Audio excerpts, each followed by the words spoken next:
Today's road trip talk is a little bit different as I have prepared a presentation. I've only been talking about doing this kind of thing since August? Well, the first one I have for you is a project that never really got past the general idea stage.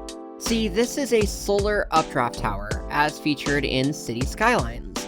It is a fantastical power plant that can pull energy from the sun at a constant rate, either during the day or at night when the sun is, not out. And the thing is, it's actually truth in technology, as this presentation will talk about. The first solar updraft tower was constructed in Manzanares, Spain in the year 1982. As the name implies, it was a metal tower rising just shy of 200 meters tall. And as air was heated, it would rise through the tower to turn a turbine and generate electricity. The prototype had a power output potential of 50 kilowatts. For comparison, many residential solar panels have a max throughput of 1.5 kilowatts. So this tower could theoretically power, say, 40 homes consistently. But how does it work? First things first, you need a conductive surface such as glass mirrors or metal parabolic dishes. You collect all the heat and focus it at the base of the tower.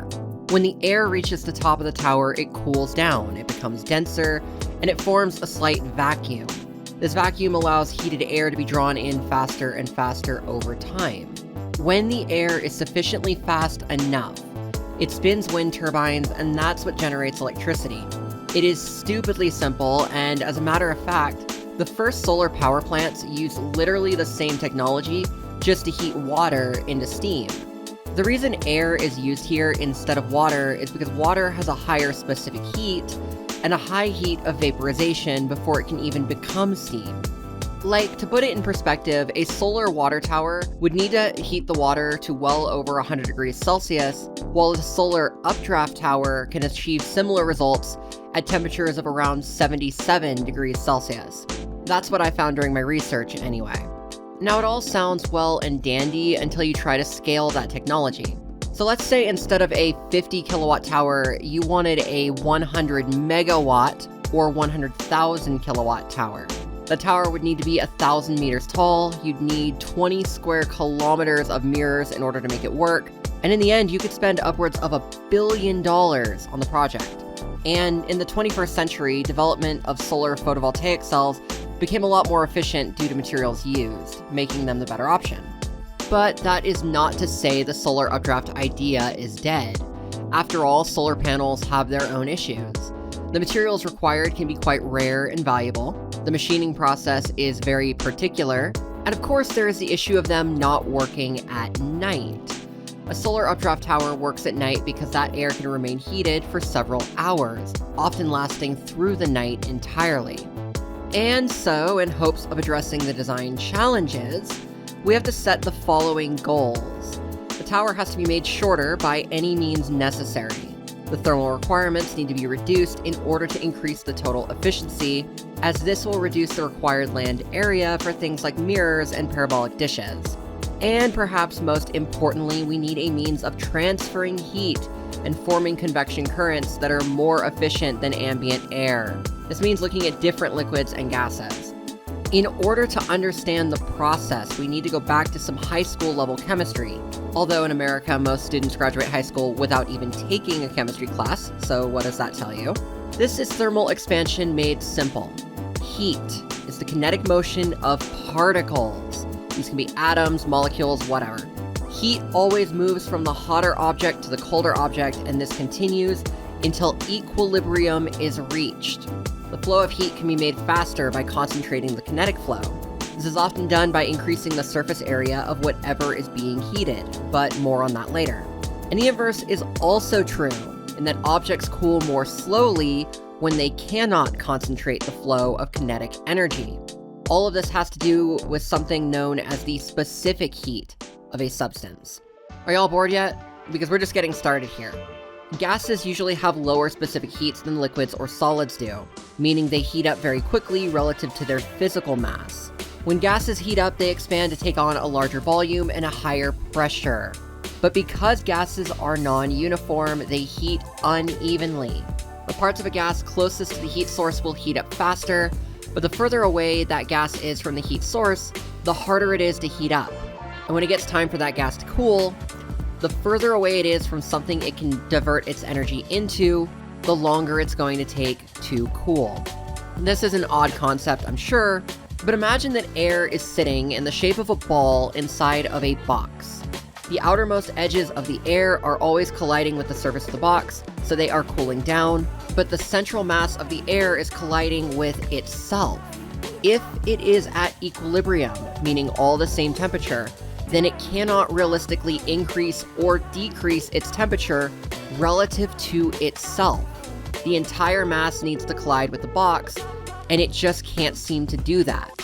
Thus, the air just stagnates. So let's stop talking about air, and let's try something else. If we start with a liquid instead, such as water, then the water has a higher specific heat for one, but it also has what is known as a heat of vaporization. Heat of vaporization is the amount of energy it takes to completely change the state of the liquid to a gas. For example, when you boil water, the temperature is 100 degrees Celsius. It remains 100 degrees Celsius across the entire surface of the water until all the water has vaporized.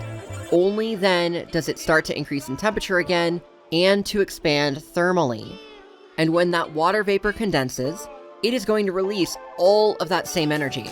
But the other thing you need to understand is the volume of water vapor at 100 degrees Celsius is going to be significantly smaller when compared to the volume of air at that same temperature. I know, this is all still very confusing. So let's look at things that are not water. Let's look at acetone, ethanol, and methanol. Acetone vaporizes at 56 degrees Celsius, which is a fraction of the energy needed to vaporize water. Comparably, methanol vaporizes at 64, and ethanol vaporizes at 78. Now remember, our target temperature for this project is 77 degrees Celsius, so ethanol is out by default. But between acetone and methanol, acetone has many advantages. It does require more energy to be heated up than air does, but far less than methanol does. It will also cool faster than air because its thermal expansion is not as broad as ambient air at those temperatures.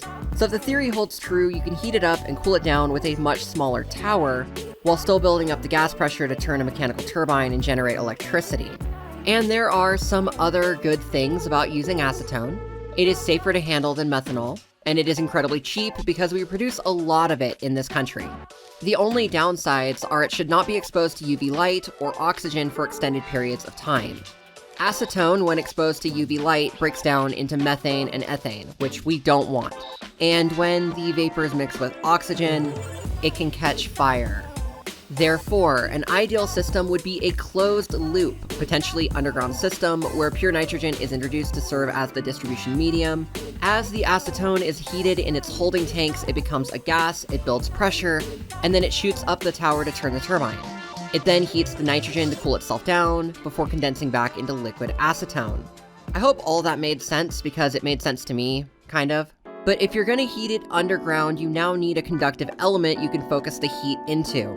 Glass and metal may not work as efficiently, so I decided, let's just make an asphalt slab. After all, if asphalt can get hot enough to literally fry an egg on a hot summer day, you can get it hot enough to vaporize acetone. It's just a matter of how long it's going to take to do so.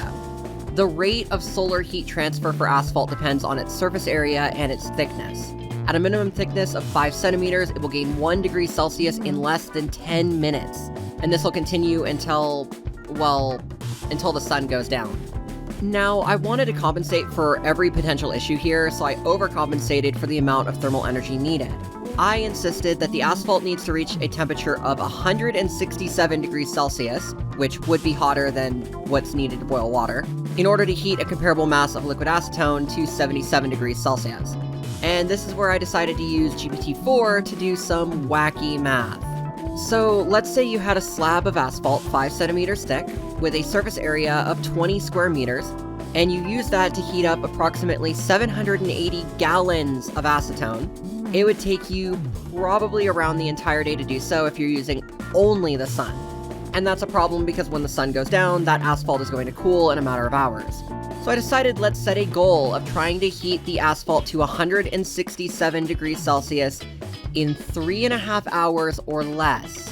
This can be done again by introducing mirrors and parabolic dishes into the system, to focus the heat of the sun onto the asphalt. So if you can get a solar density of about 6 times normal, you can heat the asphalt completely in around 3 hours and it will stay heated all day and well into the night. Though if you can increase it by 20 times, you can have it fully heated in under an hour. Pretty impressive. And that's honestly as far as I got with the idea. Unfortunately, I am not an engineer, and I tried making a simple model of it in SketchUp and only got so far. I had managed to put all of this into a 15-page research paper, and then I sent that to the Department of Energy, but they rejected it because it did not have a feasibility study attached to it, and ultimately feasibility studies are beyond my knowledge capacity.